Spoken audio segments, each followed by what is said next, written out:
Alhamdulillahil fattahil mannan alladzi faddala dinana ala syairil adyan. Asyhadu an la ilaha illallah wa asyhadu anna Muhammadan abduhu wa rasuluh, amma ba'du. Assalamualaikum warahmatullahi wabarakatuh. Qala Allah ta'ala fil Qur'anil Karim, a'udzu billahi minasyaitonir rajim. Zalika bima qaddamat aydikum wa anna Allaha laisa bidzallamin lil 'abid. Kadabi ali fir'auna waladzina min qablihim kafaru bi ayatillahi fa akhadahumullah bi dzunubihim innallaha qawiyyun syadidul iqab. Zalika bi anna Allaha lam yakum mughayyiran ni'matan an'amaha 'ala qaumin hatta yughayyiru ma bi anfusihim wa anna Allaha sami'un 'alim. Alhamdulillah, para Bapak, para warga sedayana, kita dipertemukan Allah di pada maghrib ini. Pada malam hari ini kita akan tema kita ini, ya, saya kasih judul ini ada 15 perilaku pemicu datangnya bencana. Karena tidak dimungkiri bahwa di tahun kemarin, ya sejak tahun kemarin sampai awal tahun ini, kejadian bencana di mana-mana, bukan hanya di kita sebenarnya di Indonesia, tapi juga di beberapa wilayah atau belahan bumi lain. Mungkin seperti yang disampaikan oleh beberapa pihak bahwa yang menjadi tersangka terjadinya bencana itu adalah alam, hujan, ya, karena curah tinggi, kemudian juga angin, ya, itu yang menyebabkan banjir, longsor, dan seterusnya. Dan juga itu kan berdebat tuh di atas tuh di Cisarua itu. Kata ahli bahwa ini akibat dari curah hujan yang amat sangat tinggi. Sementara kata ahli pertanahan alumni ITB itu, saya dengar dari saudaranya bahwa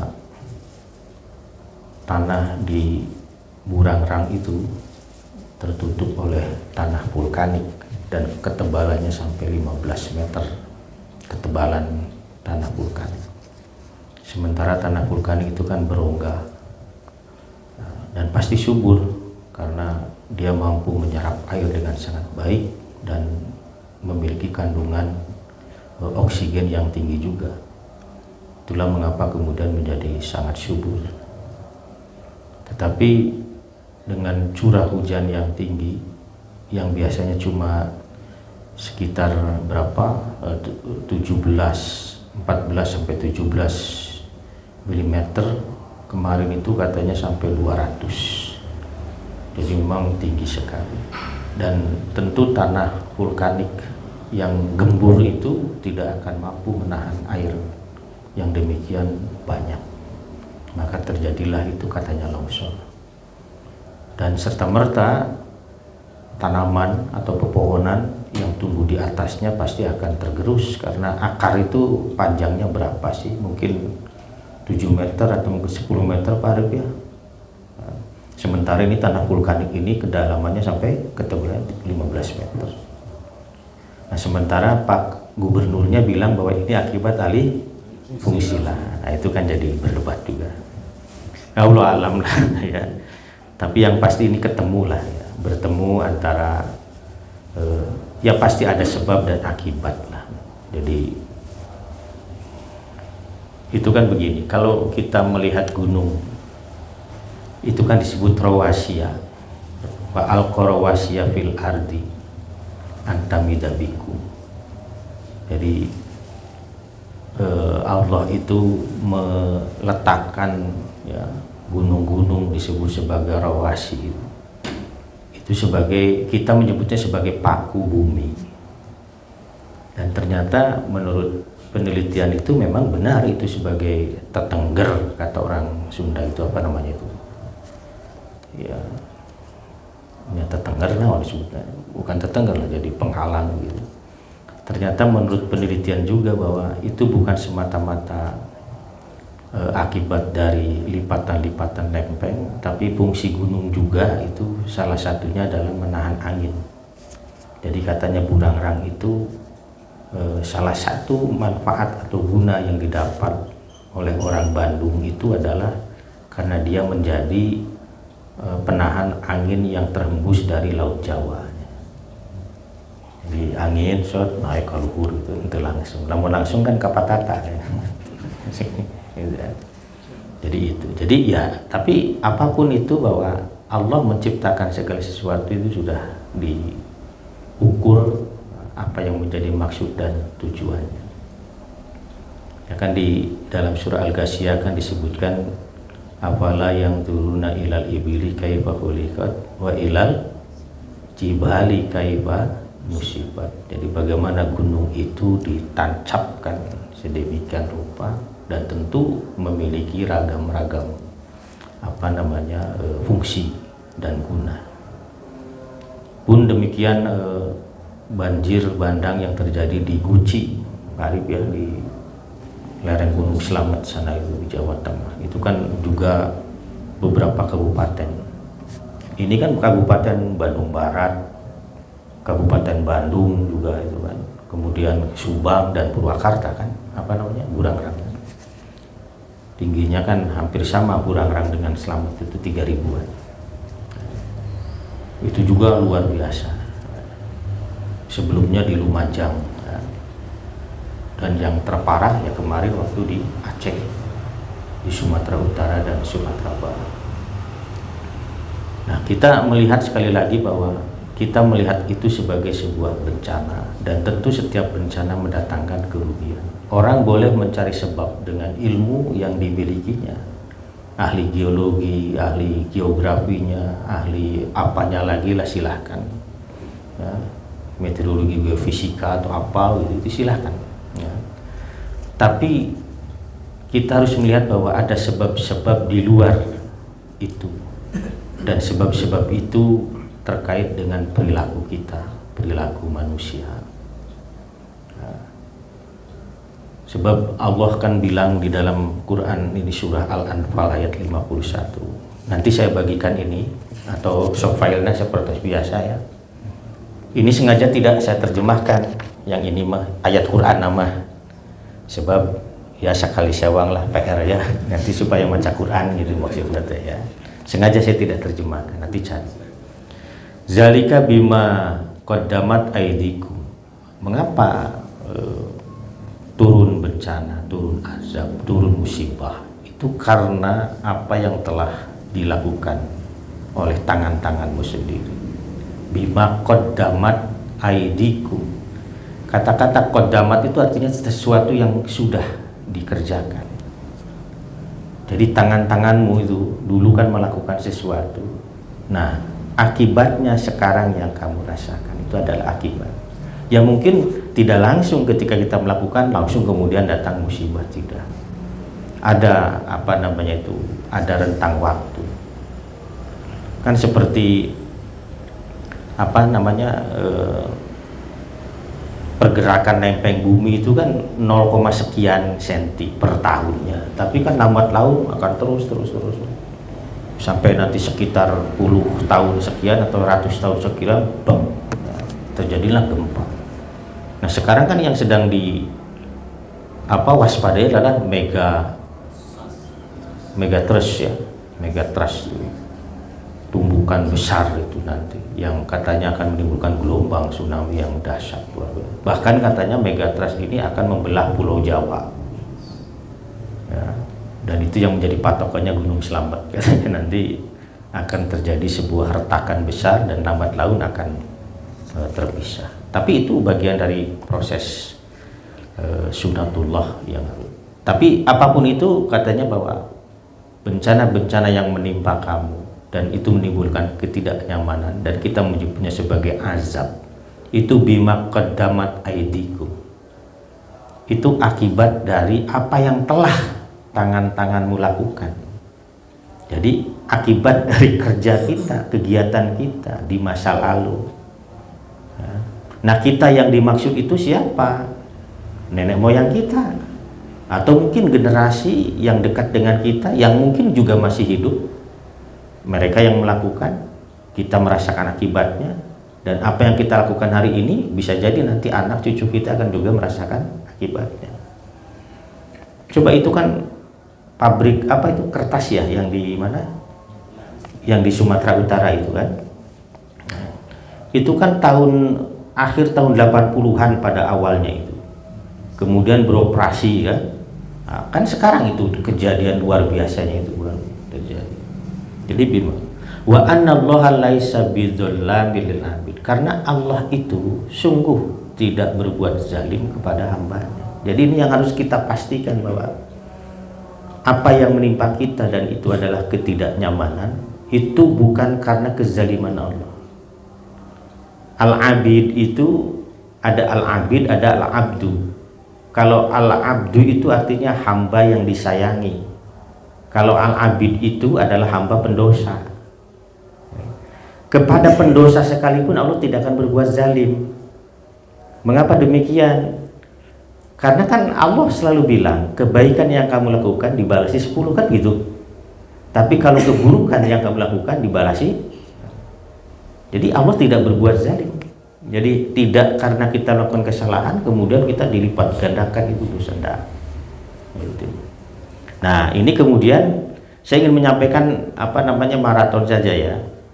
Ini kemudian Allah merujuk kepada apa yang telah terjadi pada masa Fir'aun dulu. Jadi kadabi ahli Fir'auna waladzina min qablihim. Ini seperti keadaan pengikut Fir'aun dan orang-orang yang sebelumnya. Ini jadi Allah sedang menceritakan kepada kita akibat apa yang didapat oleh orang-orang yang berbuat zalim, itu maksudnya. Baik Fir'aun ataupun orang-orang sebelum Fir'aun. Kan di sebelum Fir'aun ada kaum Lut, ya enggak? Ada kaum Ad, ada kaum Samud. Fir'aun itu kan zaman Nabi Musa. Sementara tadi kaum-kaum yang disebutkan itu hidup jauh sebelum Nabi Musa. Dan lagi sebenarnya malaikat itu kepada orang yang soleh bebe jahelan mereka datang musibah. Itu kan dalam surah Al-Ankabut jelas sekali. Walamma ja'at rusuluna Ibrahim bil busyra. Ketika utusan kami mendatangi Ibrahim dengan membawa kabar, si utusan itu ngomong, qalu nahnu muhliku ahli hadhil qaryah, bahwa kami akan membinasakan penduduk negeri ini.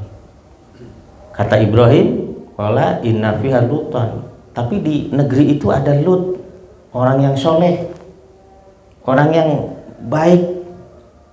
Jadi bebe jahil lain rek nimpakeun azab Allah tadi. Ya. Apa kata utusan ini? Qalu nahnu a'lamu biman fiha. Kami lebih tahu siapa-siapa saja yang ada di tempat itu. Lanunajjiyanahu wa ahlahu illa imra'atahu kanat minal ghabirin. Kami pasti akan menyelamatkan Lut dan teman-temannya itu, tapi tidak istrinya. Gitu. Nah, kemudian apa yang dikatakan kepada Nabi Lut setelahnya itu oleh malaikat itu? Inna munziluna ala ahli hadil qaryah rijzam minas sama'i bima kanu yafsukun. Sebab kefasikanlah kemudian mereka ditimpa azab. Jadi azab itu datang itu karena perbuatan tidak taat. Jadi bukan semata-mata bencana dalam arti peristiwa alam. Ada sebab yang memanggil, ada sebab yang memicu. Gitu. Gempa Pangalengan itu dipicu oleh apa? Erupsi mana ya teh? Tangguhan Perahu itu pernah tahun berapa itu? Itu dipicu katanya oleh gempa Pangalengan. Itu kan beberapa saat kemudian kan erupsi itu, meskipun tidak besar Tangguhan Perahu itu. Jadi saling terkait, gitu kan. Di sini disebutkan kafaru bi ayatillah. Kalau tadi Nabi Lut itu karena mereka adalah kaum yang fasik, ya. Fasik itu keluar dari taat, artinya tidak taat. Sama juga dengan Firaun ini. Disebutkan di sini bahwa kafaru bi ayatillah. Mereka itu mengingkari ayat-ayat Allah. Maka fa akhadahumullah bi dzunubihim, dengan sebab dosa-dosa mereka, maka aku siksa mereka. Nah, itu. Kan kaum Nabi siapa tuh? Kaum Sodom itu kan dibinasakan. Dihujani apa tuh? Batu. Kaum Ad dan macamnya. Firaun malah beberapa kali itu sampai pernah ditimpa oleh apa itu namanya, semacam bakteri apalah begitu, kutu dan macam-macam yang lain. Fakulan akhadna bidzambi, setiap kaum itu akan ditimpakan azab sesuai dengan dosanya masing-masing. Jadi kalau dosanya begini, Allah timpakan azab seperti ini, dosanya begini ditimpakan azab. Pertanyakan kalau sekarang, apa dosa yang tidak dilakukan? Sakabe dosa dipigawe ku manusia. Maka kalau misalnya kemudian azabnya itu juga bermacam-macam, ya memang dosanya juga bermacam-macam. Itu Allah yang bilang tuh, fakulan akhadna bidzambi. Faminhum man khasyafna bil ard, wa minhum man arsalna 'alaihi hasiba, wa minhum man akhadhatus sayhah, wa minhum man khasafna bil ard, wa minhum man agraqna. Ada yang ditenggelamkan, ada yang dibebaskan karena tanah, longsor misalnya, dan macam-macam. Ada yang dikirim angin, dan juga fa'akhadat husayt, apa itu, sayhah, suara yang sangat keras yang memekakkan telinga dan kemudian mati. Jadi macam-macam. Nah, itu. Nah, baik, itu yang ingin pengantar lah. Saya ingin langsung kepada hadisnya saja ini. Di sini ada dua hadis yang saya ambil, dua-duanya dari Sunan Imam At-Tirmizi ya. Yang satu nilainya dhaif. Mengapa dhaif? Bukan karena aspek kualitas mentalnya, bukan karena dia berbohong, atau bukan karena dia galak, bukan karena dia fasik. Jadi dari sisi akhlak mah orang ini tauhid mah bagus nih. Siapa namanya? Ini namanya adalah Al-Faraj bin Fadalah Abu Fadalah Asy-Syami, jadi orang Syam. Nah, jadi dia itu lemah di hafalan. Tetapi ada penjelasan di sini bahwa hadisnya ini ditulis oleh para ulama ahli hadis. Jadi dalam ilmu hadis itu ada orang, meskipun dia lemah dari sisi hafalan, tetapi karena karakter karakter dirinya itu bagus, memiliki karakter yang bagus, maka hadisnya masih bisa ditulis, digunakan untuk memberikan penjelasan-penjelasan. Tapi begini, kalau ada orang pintar hafalannya hebat, ngabohong, itu pasti tidak akan diterima. Jadi itu kalau dalam ahli hadis begitu. Jadi pintar tapi fasik, pinter ahlul bid'ah, pinter berbohong, itu pasti hadisnya tidak akan dipakai. Tapi sebaliknya, kalau dia itu puntennya rada telmi misalnya, ya, hafalannya itu tidak mumpuni misalnya, atau bahkan jelek, tapi tidak terlalu jelek, tapi dia memiliki karakter diri yang sangat bagus, maka itu hadisnya dipertimbangkan untuk ditulis. Itulah mengapa Imam At-Tirmizi memuat hadis itu. Waqi itu salah satu ahlul hadis, juga penulis hadis Al-Faraj ini. Ini dari Ali bin Abi Thalib, sahabat Nabi ya. Ali bin Abi Thalib radhiyallahu an. Qala Rasulullah sallam, "Idza fa'alat ummati khamsa asyratan khaslatan." Apabila katanya umatku melakukan 15 perilaku ini, halla bihal bala, maka al-bala itu apa? Bencana. Maka bencana itu halal mengenai mereka. Jadi ini berbicara tentang umat Nabi Muhammad ini. Jadi tidak berbicara tentang kaum kufar, berbicara tentang umat Muhammad. Ya. Kan di sini disebutkan idza fa'alat ummati. Gitu. Manusia seluruhnya umat Nabi Muhammad bukan, yang mukmin kafir ya bukan. Sebab kata umat itu hanya ditujukan kepada pengikut yang mengikuti. Umat itu kan dari kata amma ya umu, artinya menginduk, mengikuti. Ummah itu. Itulah mengapa guru disebut sebagai ummatun. Inna Ibrahimah kana ummatan qanitan. Nabi Ibrahim itu disebut sebagai ummah, sebagai guru. Mengapa disebut guru? Karena dia didengar omongannya dan diikuti perilakunya. Nah, jadi ketika disebut bahwa apabila umatku, itu berarti adalah orang yang mengikuti Nabi. Nah, tapi umatku itu melakukan 15 perilaku ini, ya, maka halal bagi dia untuk mendapatkan bencana.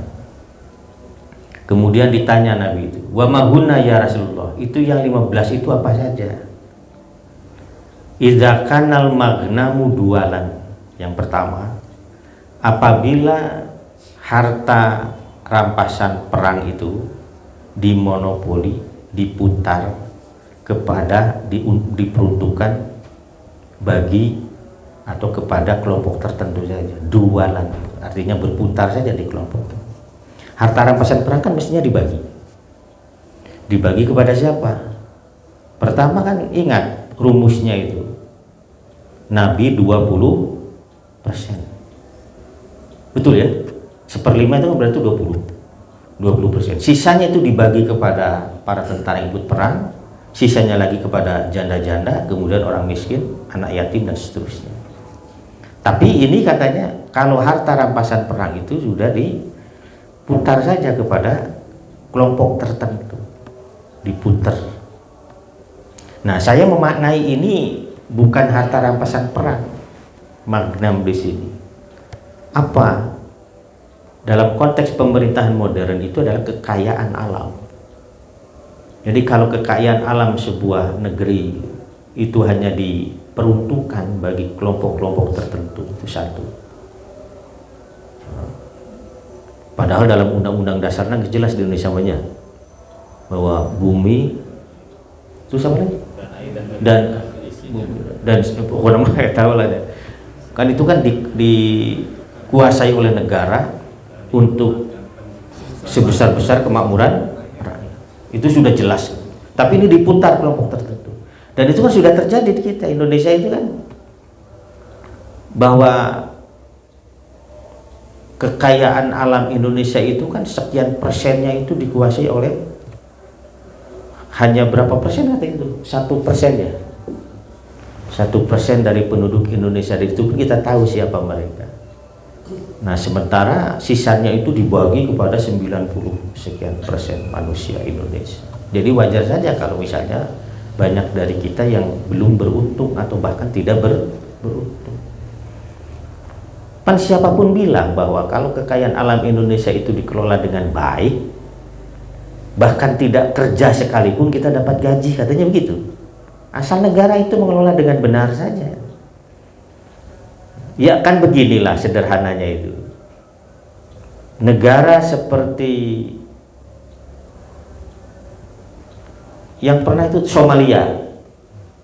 Itu kan Somalia tahun 70-an sampai 80-an diberitakan teh kelaparan aja, jeng kelaparan. Iya enggak? Tapi hari ini coba lihat. Sejahtera sekali penduduknya. Pendidikan gratis, transportasi gratis, kemudian apa tuh? Kesehatan gratis. Luar biasa. Bensin murah.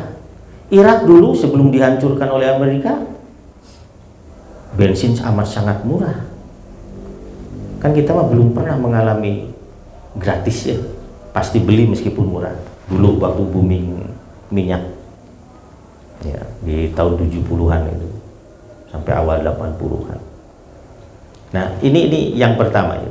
Jadi bencana itu akan terjadi pertama kalau harta negara yang mestinya didistribusi kepada warga negara kemudian hanya didistribusi kepada kelompok tertentu, itu satu. Yang kedua, wal amanatu magnaman. Yang kedua itu adalah amanah yang diperlakukan sebagai magnaman. Apa itu magnaman? Harta rampasan perang. Jadi dibalik, harta rampasan perang diperlakukan sebagai harta privat yang didistribusi hanya kepada kelompok tertentu, sementara sebaliknya amanah anu kudu nama didistribusi sedemikian rupa sesuai dengan siapa yang berhak untuk menerima, ini malah diperlakukan sebagai harta rampasan perang. Kan harta rampasan perang mah geus puguh deui, saha kan gitu. Itulah mengapa saya pernah itu waktu ngaji di Trans Studio tuh, bahwa sekarang ini distribusi kekuasaan itu hanya diberikan kepada mereka yang dipandang berjasa, menjadikan dia sebagai bupati, wali kota, gubernur, presiden. Kan itu sejak zaman reformasi kan seperti itu, kecuali zaman Gus Dur lah, itu zaman Pak Habibie. Yang saya maksud, amanah justru didistribusi seperti harta rampasan perang kepada orang-orang yang katakanlah terlibat dalam peperangan itu, yang dipandang berjasa. Nah, itu yang kedua tuh, ya. Jadi kalau misalnya amanah sudah diperlakukan seperti harta rampasan perang, itu salah satu sebab halalnya Allah memberikan bencana. Ya. Kemudian wazakatu maghraman, dan zakat dipandang sebagai denda. Sebagai denda. Zakat itu kan kewajiban sebenarnya, yang kemudian didistribusi kepada orang yang 6 itu, yang 8 itu kan, lil fuqara wal masakin wal amilina alaiha wal mu'allafati qulubuhum dan seterusnya. Tapi orang yang berzakat tuh merasa bahwa mengapa sih, ya, saya harus berzakat, toh saya itu yang bekerja keras dari pagi sampai sore. Bagi pedagang demikian juga, pengusaha demikian juga. Kedua, jadi orang itu merasa rugi kalau mengeluarkan zakat. Ya. Kemudian ini, itu berarti 3 ya. Yang keempat, wa ta'a rajulu zaujatahu, ini. Ketika suami lelaki itu menaati sangat istrinya, malah disebutkan kalau di terjemahan yang lain itu disebut takut pada istrinya, lebih takut, lebih manut kepada istrinya.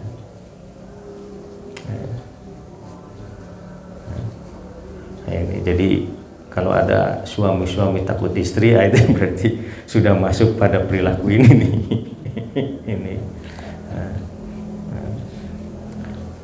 Ini hadis ini. Sebab nanti ada hadis yang lain yang serupa dengan ini, persis sama, maksud saya bukan serupa, dan itu sahih. Jadi wa rajulu zaujatahu, ketika seorang laki-laki itu lebih menaati istrinya, pada waktu yang sama wa aqqa ummahu, pada waktu yang sama dia menyakiti ibunya, nurut ke istri, malah dia durhaka kepada ibunya. Kata aqqa itu artinya apa? Mengocorkan darah, sesuatu yang melukai maksudnya.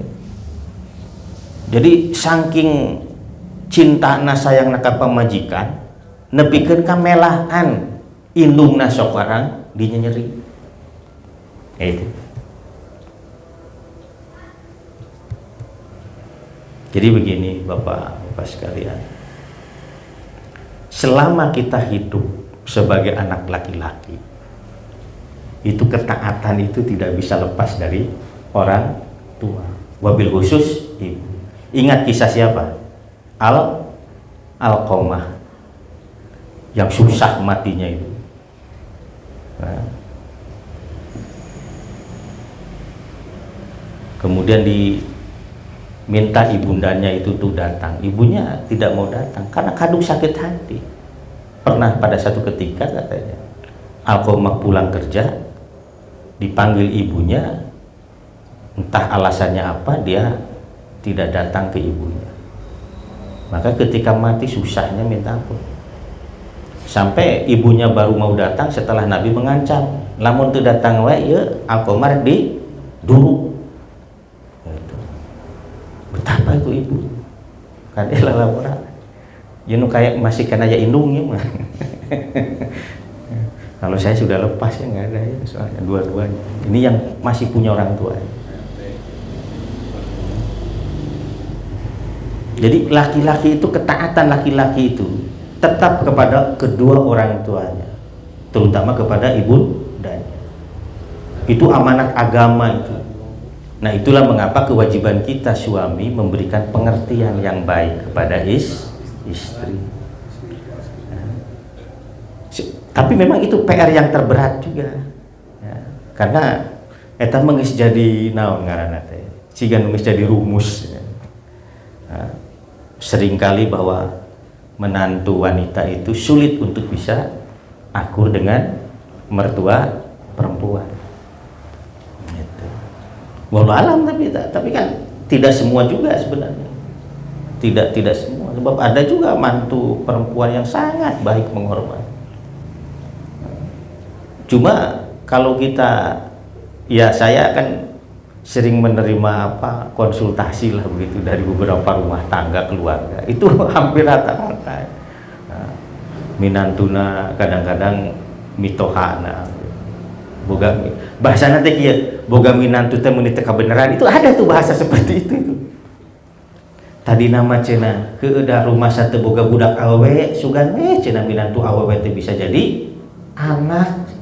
Iya mah menikah beneran, itu sampai seperti itu. Itu ungkapan kesakitan yang luar biasa dari seorang ibu, dan itu adalah tanggung jawab suami itu bagaimana meyakinkan istri utama.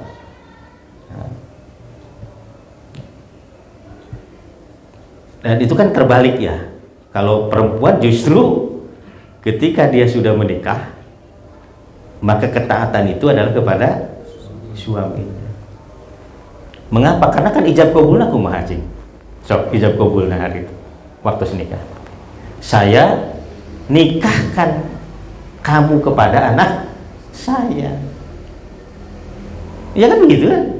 Saya nikahkan kamu kepada saya si Anu dengan mas kawin sekian. Dibayar tunai atau nganjuk. Itu. Kemudian dijawab saya terima kan gitu. Itu sudah timbang terima itu. Sudah diserahkan itu. Itulah mengapa dalam riwayat Imam Ibnu Majah itu dalam kitab Sunannya, kalau aku diperbolehkan untuk memerintahkan manusia sujud kepada selain Allah, aku akan perintahkan perempuan itu, istri itu sujud kepada suami. Sampai seperti itu. Dan memang contoh-contoh yang sudah terjadi juga, ya bagaimana Aisyah kepada Fir'aun. Fir'aun kumaha kurang gejulna, tapi Asia menunjukkan kesetiaan. Meskipun tidak taat dalam konteks bertuhan kepada Allah. Tapi nanti hadis itu jangan dipotong begitu juga. Lamun diberi kewenangan nitah sujud, awewe kudu sujud ke. Nah, itu jadi preman lelaki gitu. Justru ini ada kewajiban yang berat dalam surat Baqarah, sudah jelas pasti itu. Jadi wa'alal mauludilahu itu jadi kepada suami itu diwajibkan alaina lahu rizquhunna wa kiswatuhunna, untuk memberikan jaminan kesejahteraan itu, baik sesuatu yang dimakan ataupun yang dipakai, itu suami itu wajib. Itulah mengapa kemudian dalam bahasa Nabi itu kewajiban suami itu memberikan makan kepada istrinya seperti yang dia makan, memberikan pakaian seperti yang dia pakai, dan seterusnya untuk menunjukkan bahwa perempuan itu harus dimuliakan. Sebenarnya tidak ada kerugian sedikit pun bagi seorang istri itu kalau misalnya suaminya taat kepada ibunya atau orang tuanya, asal si suaminya tahu saja koridor hukum terkait dengan bagaimana itu berumah tangga. Tidak ada yang hilang sama sekali, tidak ada yang hilang sama sekali. Kemudian juga wabaro sodikohu, dia baik sekali kepada temannya. Kababaturan teh hade pisan ieu. Nepikeun ka nyeun geng segala rupa. Saking baiknya kepada teman. Pertemanannya itu luar biasa. Tapi pada waktu yang sama, wajafa abahu, dia menjauhi bahkan memusuhi ayahnya sendiri. Omongan bapak geus didenge, omongan babaturan we. Cek bapak nate, jang cing bapak teh lah hayang ningali maneh teh euy mengpeukeun ngorak keneh nyeun kahadean nu ieu lah daek ka masjid ka ditu misal atau berbuat sesuatu yang wah pak babaturan ge aya misalnya. Jadi teman itu menjadi dalil bagi dia untuk melakukan sesuatu, bukan titah atau petuah dari ayahanda. Jadi kalau seseorang itu sudah tadi itu dia lebih taat pada istrinya, lebih mendengar temannya, sementara kedua orang tuanya malah disakiti, itu sebab bencana ini. Itulah mengapa ada banyak kehidupan rumah tangga yang tidak berkah, karena tadi dia tidak hormat, tidak menghargai, tidak memuliakan orang tuanya. Itu. Kemudian wartafa'atil aswatu fil masajid, ketika masjid menjadi sangat bising. Irtafa'at itu artinya tinggi. Ketika suara-suara itu terdengar begitu keras di masjid-masjid. Nah, ini ada dua pemaknaan. Yang pertama dalam arti memang benar-benar masjidnya dipakai ke cicilewengan lah begitu, nyanyi atau apalah begitu ya. Yang kedua juga ada yang mengatakan bahwa ini kaitannya dengan muzakarah atau diskusi yang tidak terkendali, nepikeun ka saling hujat. Nah itu. Tapi dua-duanya menurut saya bisa dipakai. Karena memang kalau di masjid itu begini, lamun orang kalau kita sedang baca Quran dengan mengeraskan bacaannya, kemudian ada orang yang sholat, kita harus langsung menurunkan bacaan atau volume suara kita, harus diturunkan. Untung abong kena orang ke maca Quran, ada yang sholat kita tetap. Ada cenabungan itu telat, nah, itu tidak bisa juga.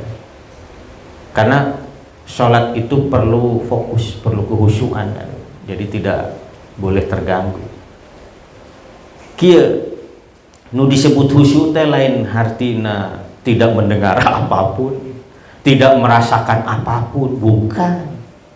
Tapi bagaimana mengendalikan fokus pikiran kita untuk tetap bahwa saya sedang sholat, itu khusyuk. Itulah mengapa Umar ketika memilih calon gubernur ke suatu wilayah, kalau tidak salah ke Persia dengan tidak salah, atau Bahrain saya lupa lagi, itu disuruh sholat itu. Kemudian di luar itu nuta tabuhan, ayo kamu pukul itu rebana itu, dipukul-pukul. Ditanya itu, kamu tadi ketika sholat mendengar sesuatu? Tidak ya Rasul, tidak sama sekali. Saya fokus kepada Allah, khusyuk, jadi saya tidak dengar apapun. Ya sudah. Yang satu lagi, kamu dengar sesuatu? Dengar ya Rasulullah. Dan saya harus bekerja keras untuk bisa fokus bahwa saya sedang sholat. Itu yang dipilih yang kedua justru. Sebab dipastikan yang pertama mah bakal norek rakyat yang koceak lapar naon ge hari-hari we. Bahaya sekali itu.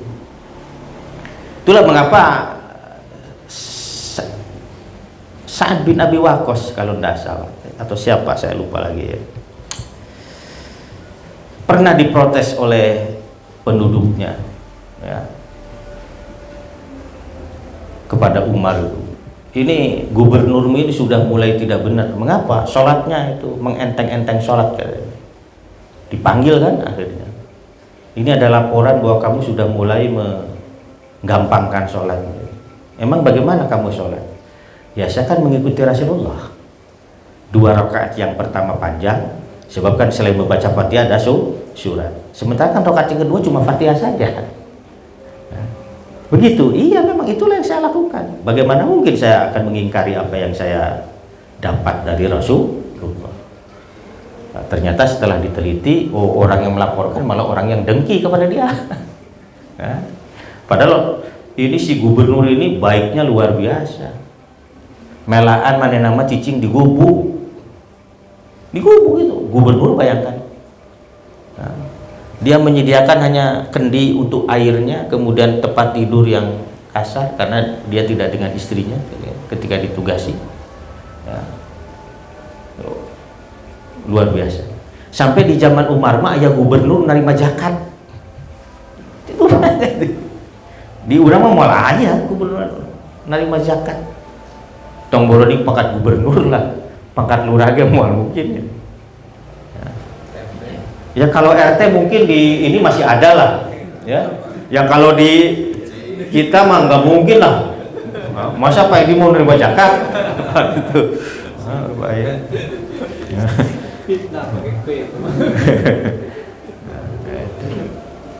Jadi di zaman Umar itu luar biasa itu. Ada gubernur sampai menerima zakat. Jadi begini, ada petugas zakat dari Madinah dikirim ke provinsi itu untuk mendata orang fakir miskin.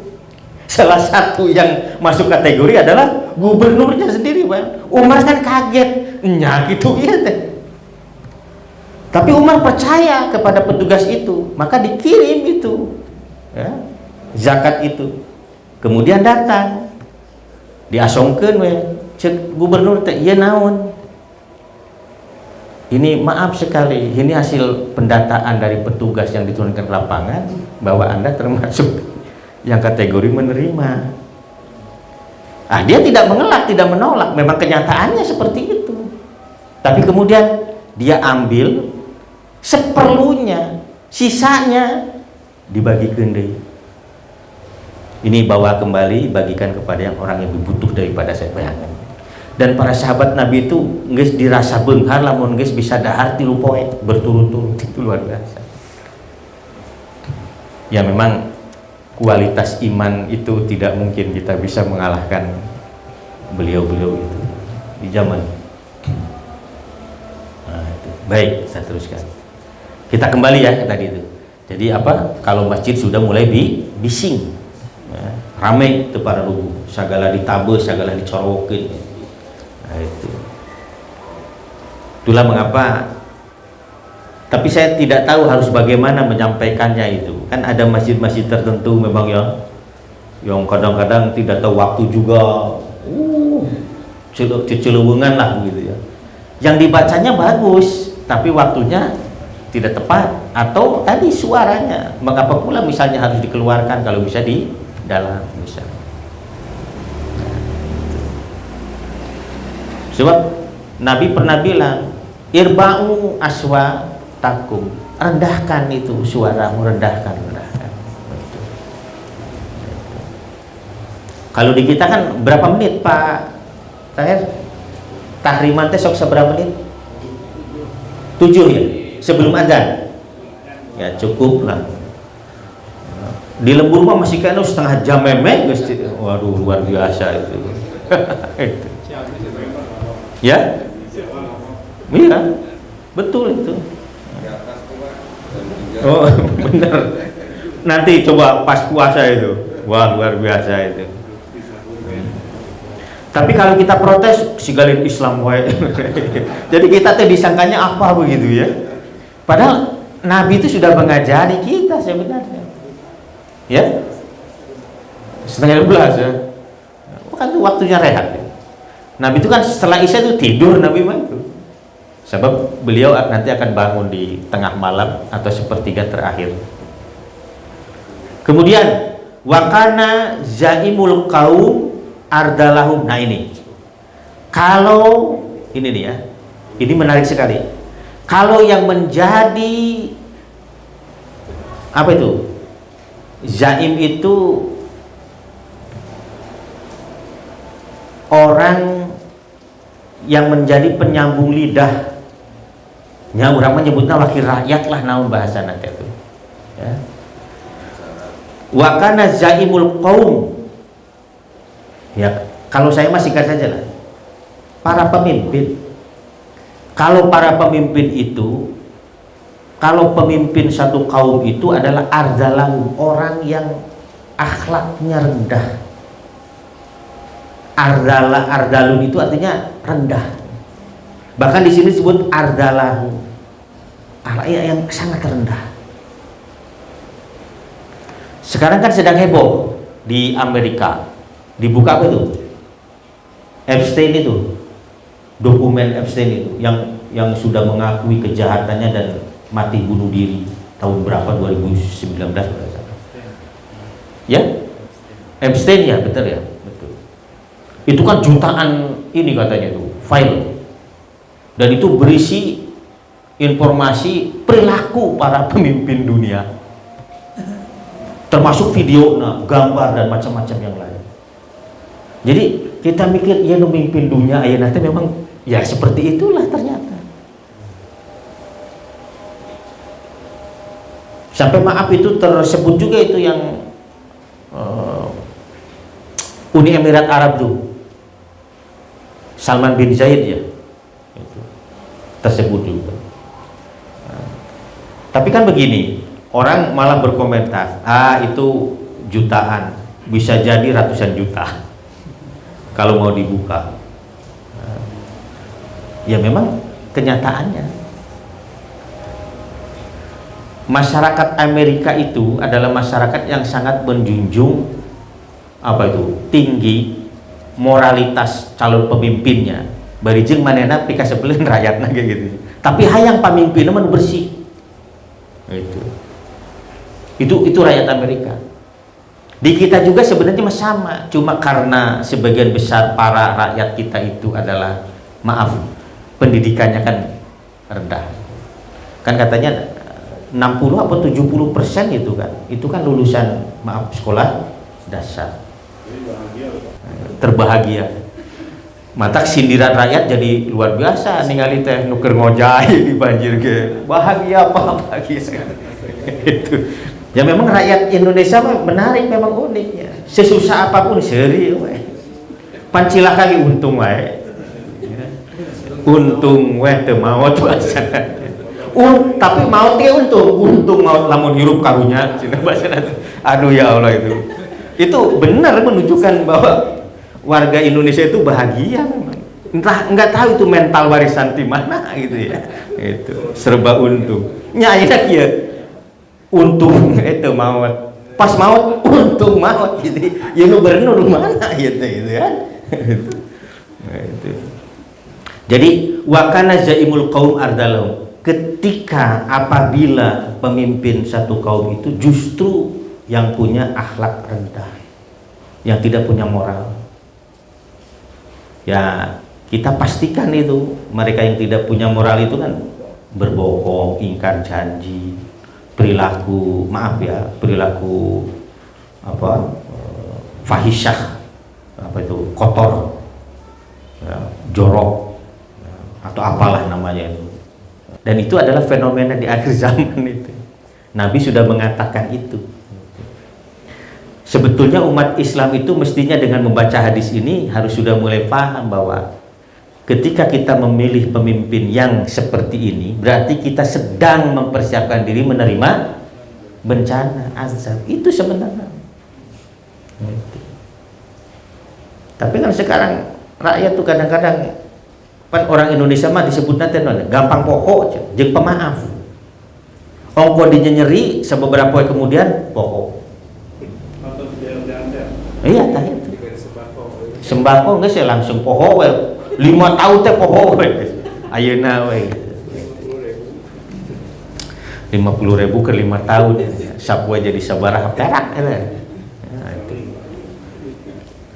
Kemudian wa ukrima rajulu makhafata syarihi, ketika seseorang itu dimuliakan karena takut dengan kejahatannya. Jadi kan ada orang yang dimuliakan bukan karena dia memang mulia, ada orang yang disegani bukan karena dia pantas disegani, tapi karena takut saja kita kepada dia. Lamun urang tengah hormat manena sieun teu dibere sembako, sieun teu dibere injem anjuk duit, dan macam-macam yang lain. Atau bahkan takut kalau misalnya kena apa namanya itu, kekerasan dari orang itu karena kedudukannya yang mulia, karena jabatannya misalnya, karena kedudukannya. Jadi ada orang yang dimuliakan bukan karena kemuliaannya, tapi justru karena kejahatannya. Dan orang memuliakan dia bukan karena dia menghormati dia, tapi karena takut dia mendapatkan tindakan jahat dari orang itu. Ayatnya begitu. Contohnya 10 tahun kemarin. Ya, saya tidak akan jauh-jauh selalu mengambil contoh. Deket tuh. Pak Nabi Muhammad yang ngomongkan teh mangkana qoblakum teh pasti kan Yahudi jeung Nasrani. Ya kita 10 tahun yang lalu itu. Begitu dihormati di ini dan sebagainya. Ya karena takut kalau melawan masuk penjara, melawan hilang nyawa. Itu memang hawa kekuasaan, memang seperti itu. Dan mungkin rakyat biasa juga bisa berlaku seperti itu karena merasa punya duit banyak atau karena memiliki status sosial di masyarakat. Kiai merasa jadi haya ajengan di lembur kudu dihormat, lamun teu moal didoakeun di sana. Sok lamun teu ngahormat ka saya, lamun maneh maot moal didoakeun ku saya. Kan di masyarakat kampung itu sieun lamun teu didoakeun ku kiai. Ini contoh, tapi saya tidak tahu kalau di sini. Ini contoh di kampung saya itu, kalau ada mayit sudah dimandikan oleh keluarganya, lamun can ku lebe, can bisa diangkat. Nungguan lebe. Itu sampai begitu itu. Di satu sisi bagus ya. Artinya bahwa lamun lebe nage ilmuwan deh. Artinya teh kan ada juga lebih yang tidak punya pengetahuan yang memadai juga. Ya? Lebih yang muda-muda kan? Iya, insya Allah. Insya Allah.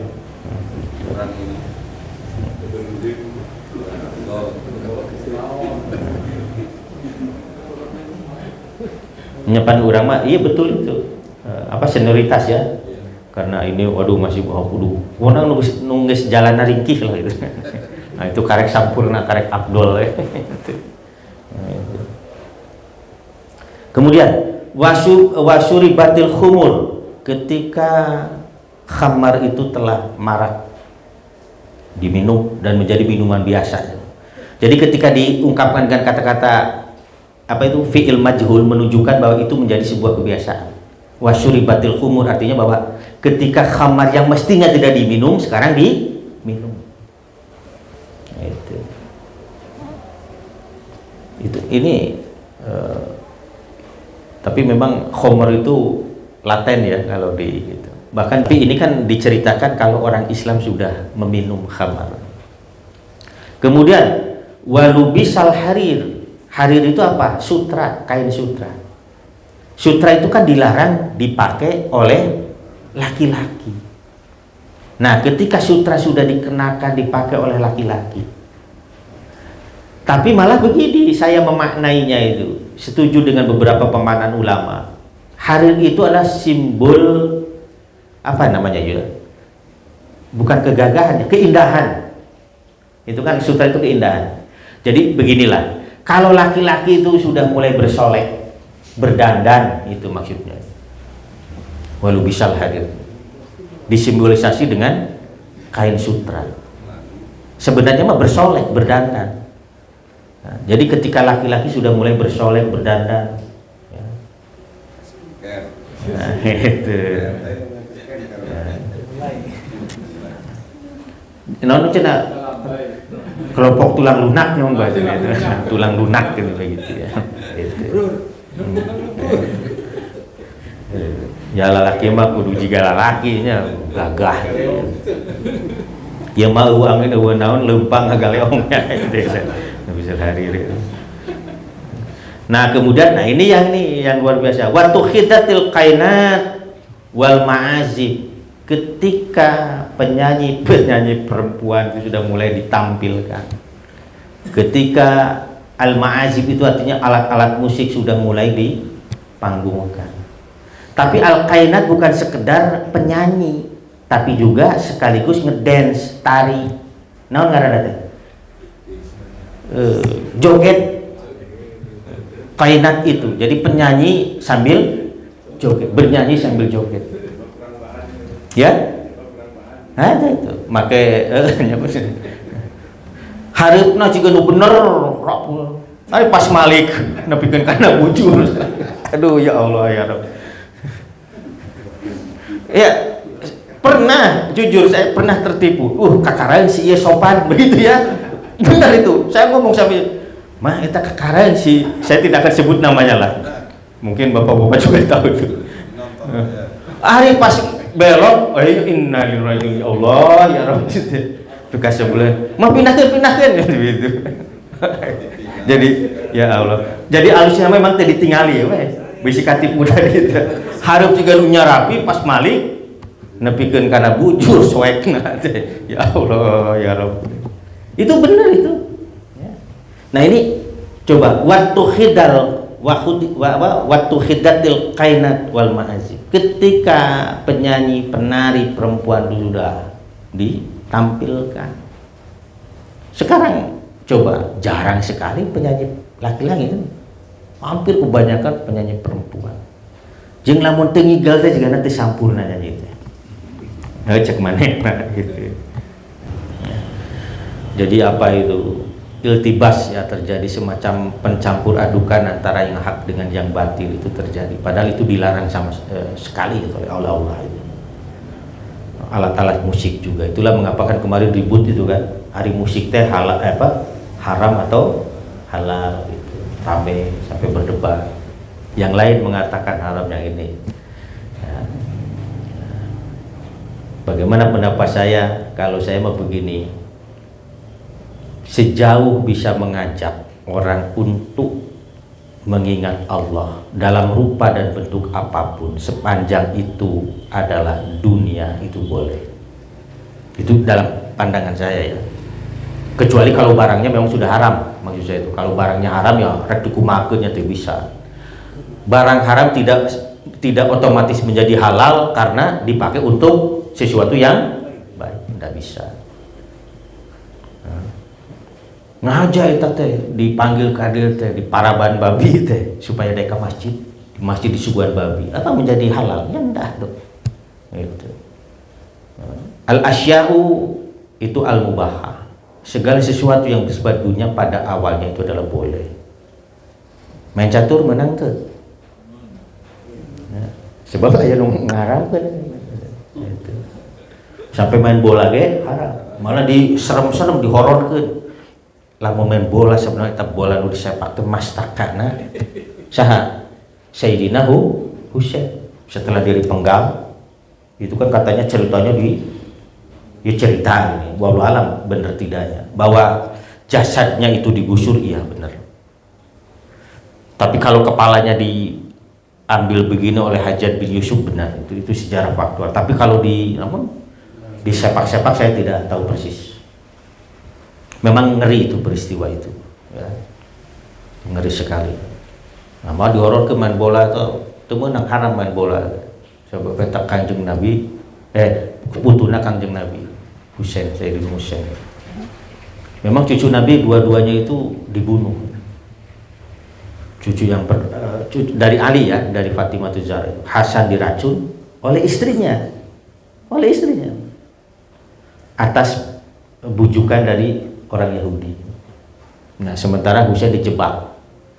Ya, ketika dia berselisih dengan siapa, Yazid itu.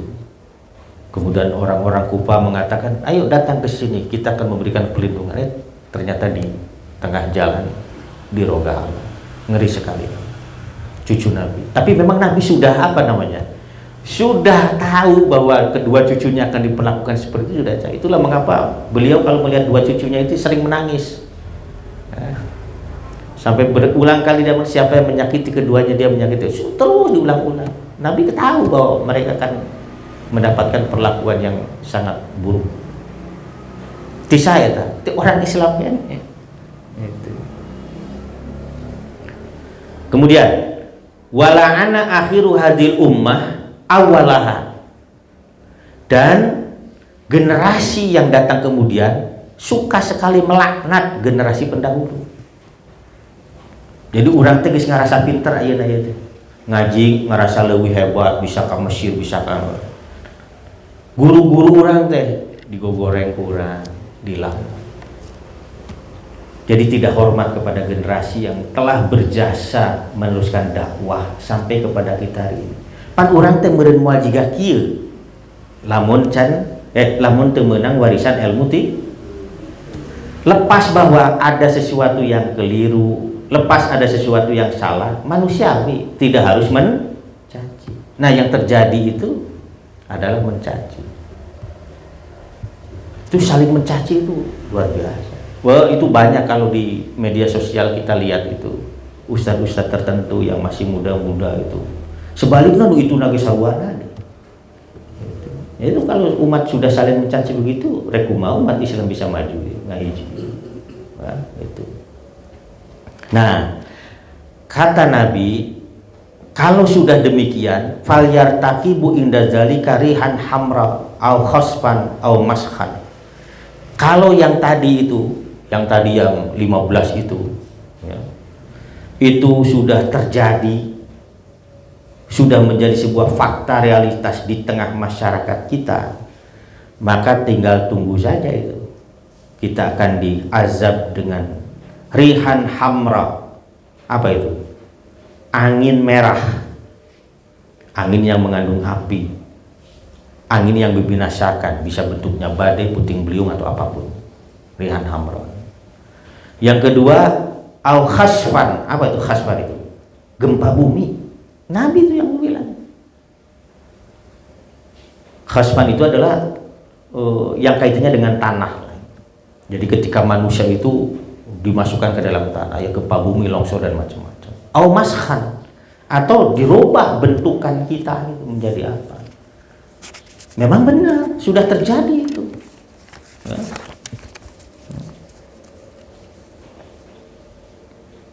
Bahkan di sini disebutkan bahwa sifat bencana itu nanti, kalau kita sudah melakukan itu tuh terjadi di masyarakat kita seperti yang tadi disebutkan.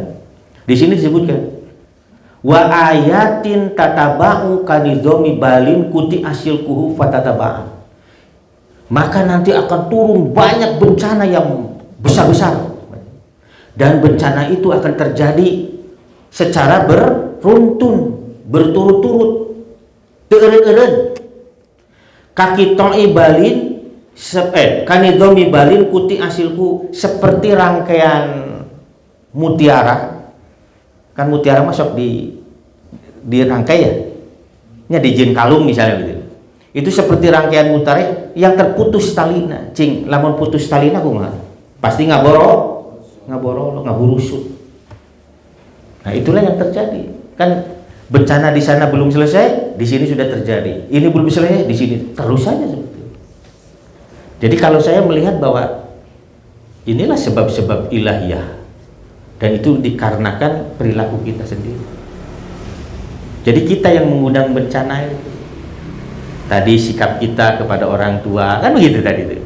Sikap para pemangku kekuasaan yang mendistribusi harta sumber daya alam gitulah kepada kelompok tertentu saja. Kemudian tadi masjid sudah gimana, kemudian di sini pemimpin satu komunitas itu orang yang bodoh, orang yang akhlaknya rendah. Itu kalau saya melihat semuanya ada. Jadi wajar saja kalau bencana terjadi seperti yang sekarang ini. Nauzubillah. Ya.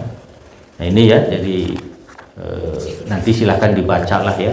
Nah, itu.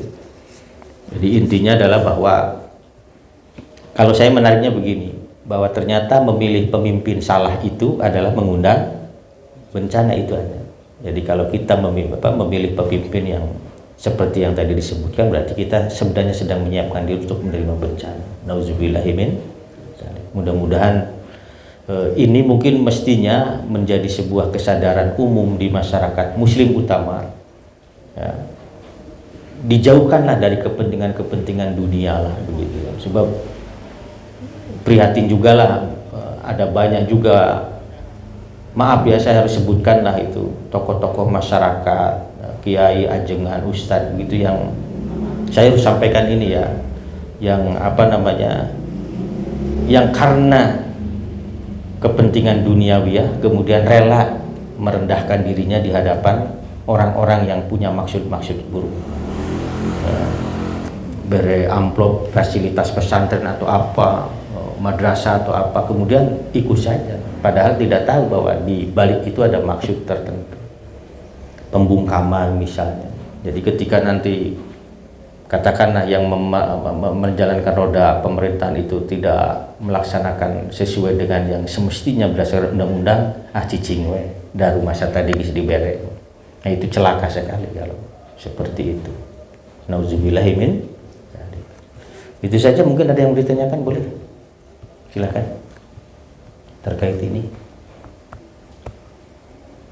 Ada ya?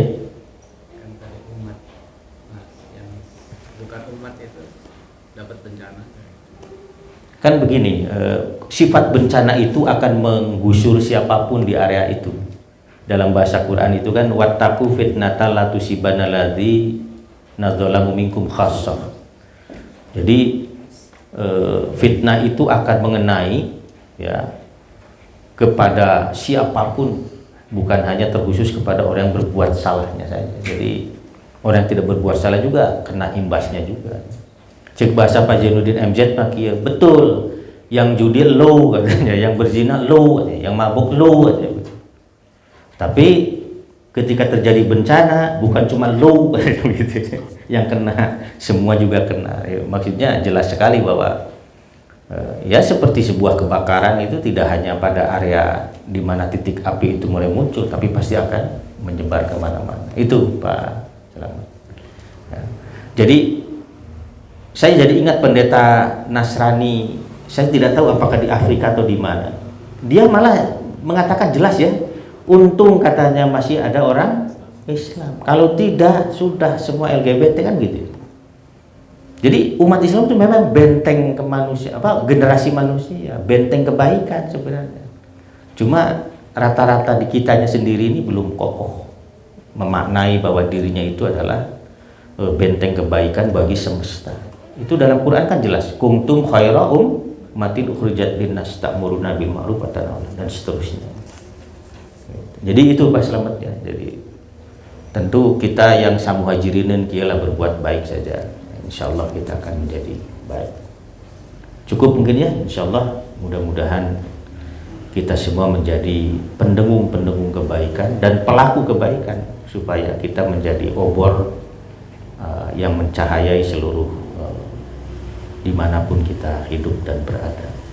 Kita tutup dengan doa, qul qawli hadza wa astaghfirullakum subhanakallahumma bihamdika asyhadu an la ilaha illa anta astaghfiruka wa atubu ilaik. Assalamualaikum warahmatullahi wabarakatuh.